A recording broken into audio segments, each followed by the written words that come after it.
एक बार एक चोर एक महात्मा के यहाँ पहुँचा। जैसे ही वह महात्मा के सामने आया, उसने उन्हें प्रणाम किया और कहा, गुरुजी, मैं एक चोर हूँ। मैं अपनी चोरी की आदत छोड़ना चाहता हूँ। कृपया कर मुझे अपना आशीर्वाद दे ताकि मैं यह काम छोड़ सकूँ। चोर की बात सुनकर महात्मा ने शीघ्र ही जवाब दिया, अगर तुम चोरी की आदत नहीं छोड़ सकते तो एक काम अवश्य करो।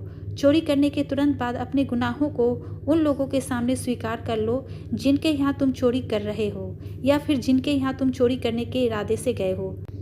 पहले तुम उन्हें यह बतला दो। अगले दिन चोर एक घर में घुसा। जैसे ही वह वहाँ रखे आभूषणों को अपनी थैली में रखने लगा, उसे गुरुजी की कही बात याद आ गई। उसने मन में सोचा, अगर मैं चोरी करता हूँ और फिर घर के मालिक को बताता हूँ तो वे तुरंत मुझे पुलिस के हवाले कर देंगे।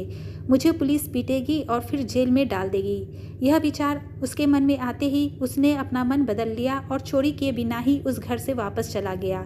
उसके बाद उसने चोरी करने की बहुत कोशिश की, पर सजा के डर से वह एक बार भी ऐसा नहीं कर पाया। वह गुरुजी के पास वापस लौटा और कहा, आपने यह कैसी सलाह दी है मुझे? अगर मैं जानता हूँ कि मुझे चोरी की बात घर के मालिक को बतानी है तो ऐसे में मैं चोरी कैसे कर पाऊँगा? गुरुजी ने जवाब दिया, मैंने तुम्हें यह सलाह इसलिए दी कि ताकि तुम चोरी करना छोड़ दो। जब तुम्हें मेरे यह शब्द याद आए तो तुम सावधान हो जाओ।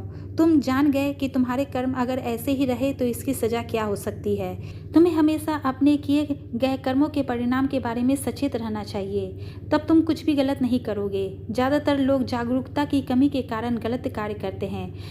जो कर्म हम किसी को बता नहीं सकते हैं, जिसे बताने में हम अपराध बोध महसूस करते हैं, वह कर्म हमें नहीं करना चाहिए। इसलिए किसी भी कार्य को करने से पहले हमें उसके परिणाम के बारे में अवश्य सोच लेना चाहिए।